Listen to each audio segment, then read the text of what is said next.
Hello guys, आज हम जानेंगे बॉयल्स इन नोज के बारे में, जिसको नाक में फुंसी हो जाना या फिर नोज फ्यूरंकल्स भी बोला जाता है। इसके क्या रीजंस होते हैं, क्या कॉजेज होते हैं और क्या सिम्टम्स दिखाई देते हैं, और इसके साथ ही इसका क्या ट्रीटमेंट किया जाता है, कैसे मैनेज करना चाहिए, तो यही सब जानने वाले हैं। तो वीडियो को पूरा देखें। तो सबसे पहले बात करेंगे बॉयल्स इन नोज यानी कि नोज फ्यूरंकल्स जो होते हैं, नाक में फुंसी लोगों में क्यों हो जाती है। दोस्तों, वैसे तो इसका कोई एक रीजन नहीं होता, इसके कई सारे कारण हो सकते हैं, लेकिन इसका जो एक मेन कारण रहता है वो होता है इन्फेक्शन। एक बैक्टीरिया होता है जिसको स्टेफाइलोकोकस कहते हैं। ये हमारी स्किन की सरफेस पे मौजूद रहता है। जब भी हम नाक में उंगली करते हैं या फिर कोई फॉरेन पार्टिकल उंगली में चला जाता है, इंजरी हो जाती है, तो वहां पर कट लग जाता है स्किन के ऊपर। और ये जो बैक्टीरिया स्किन की सरफेस पे मौजूद रहता है, ये अंदर इंटर कर जाता है, जिसकी वजह से वहां पर इंफेक्शन फैलने लगता है। और इसके साथ ही जो बैक्टीरिया होता है अपनी ग्रोथ बढ़ाता है, अपनी संख्या बढ़ाने लगता है। और इसके साथ ही कि होता क्या है, वहां पे रेडनेस आने लगेगी, बम्प जैसा आएगा। बम्प यानी कि वहां पे उभार, नाक के ऊपर आप देखेंगे उभार जैसा महसूस होगा। रेडनेस तो आती है और इसके साथ ही पेन भी काफी होता है। तो ये सारे सिम्टम्स दिखने लगते हैं जब भी बैक्टीरियल इन्फेक्शन होता है। और इसके साथ ही कई सारे रीजंस हो सकते हैं, जैसे कि वीक इम्यूनिटी। जिन लोगों का इम्यून सिस्टम वीक होता है, इम्यूनिटी वीक होती है, जिसको रोग प्रतिरोधक क्षमता बोलते हैं, जिन लोगों की वीक इम्यूनिटी हो जाती है तो उन लोगों को ये समस्याएं बार बार होने लगती है। इसके साथ ही अगर स्किन डिजीज है, स्किन डिजीज जैसे कि एक्ने, बार बार चेहरे पर एक्ने रहते हैं, मुहासे जिनको बोलते हैं, वो नाक में भी हो जाते हैं और इन्फेक्शन करते हैं, जिसकी वजह से भी प्रॉब्लम होती है।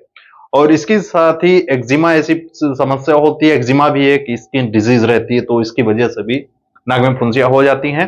जब हेयर फॉलिकल, नाक के अंदर छोटे छोटे हेयर फॉलिकल्स होते हैं, जब ये टूट जाते हैं तब भी इंफेक्शन हो जाता है, जिसकी वजह से नाक में फुंसी हो जाती है। और इसके साथ ही डायबिटीज, डायबिटीज में भी बार बार लोगों में फोड़े फुंसी जैसी कंडीशन होती रहती है, और इसके साथ ही नाक में भी फुंसी हो जाती है। ऐसा इसलिए होता है क्योंकि जो डायबिटीज का पेशेंट होता है उसकी इम्यूनिटी होती है काफी वीक। और इसके साथ ही जब सर्दी का मौसम रहता है, अचानक से ठंड बढ़ जाती है, अभी ज्यादा ठंड होने लगती है, तो इसके साथ ही इंजरी हो जाती है, नाक में रूखापन रहता है, तब भी फुंसी होने के चांस ज्यादा रहते हैं। तो बात करेंगे इसके सिम्टम्स के बारे में।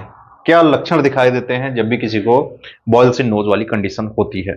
इसमें जैसा कि मैंने बताया, पेन होता है, स्वेलिंग आती है, रेडनेस रहती है, टाइटनेस रहेगी, नाक में उभार आ जाएगा, बम्प जैसा आ जाएगा। और इसके साथ ही जो पूरी नाक होती है वो लाल हो जाती है, कभी कभी पूरी नाक में सूजन आ जाती है। और जो नाइट में ज्यादा प्रॉब्लम होती है पेशेंट को, रात के समय में ज्यादा दर्द बढ़ जाता है, दर्द की वजह से और इन्फेक्शन की वजह से फीवर भी आने लगता है। तो ये कंडीशन रहती है, ये सिम्टम पेशेंट में दिखाई देते हैं। तो बात करेंगे इसके ट्रीटमेंट के बारे में। अगर किसी की नाक में फुंसी हो गई है या फिर बार बार फुंसी हो रही है तो इसका क्या इलाज किया जाता है।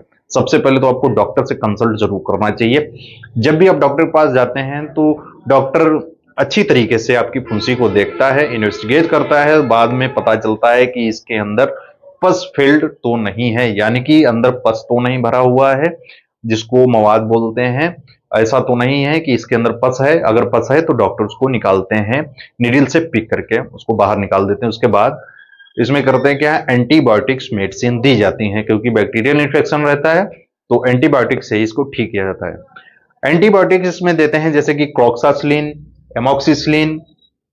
ये जो एंटीबायोटिक्स होती हैं काफी अच्छा वर्क करती हैं स्टेफाइलोकोकस बैक्टीरिया को किल करने के लिए, उसकी ग्रोथ को रोकने के लिए। और इसके साथ ही टॉपिकल ट्रीटमेंट देते हैं, टॉपिकल जैसे कि कोई ऑइंटमेंट दे देते हैं, जैसे म्यूपिरोसिन काफी अच्छा रहता है स्किन डिजीज में। अगर इन्फेक्शन रहता है, एक तरह का एंटीबायोटिक होता है, मोपिरोसिन का इस्तेमाल आप कर सकते हैं सुबह शाम।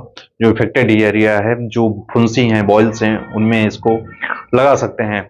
और इसके साथ ही वार्म कंप्रेशन कर सकते हैं। अगर रेडनेस बहुत ज्यादा है, सूजन बढ़ रही है, काफी अनकंफर्टेबल फील हो रहा है, तो आप सेकाई कर सकते हैं इसकी। और इसके साथ ही जो नजल होता है हमारा, उसको क्लीन रखना चाहिए, हाइजीन रखनी चाहिए, नाक साफ रखनी चाहिए, गंदगी ना करें, बार बार उंगली ना करें।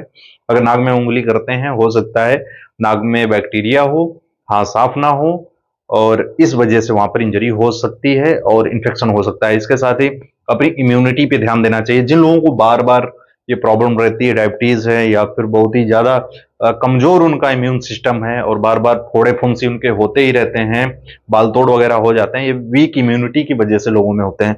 तो इम्यूनिटी पे वर्क करना चाहिए, ऐसी चीजों का इस्तेमाल करें जो इम्यूनिटी बढ़ाए, जैसे विटामिन सप्लीमेंट्स ले सकते हैं, vitamin C, vitamin A, vitamin B complex, ये सारी चीजें आपको साथ में जरूर लेनी चाहिए।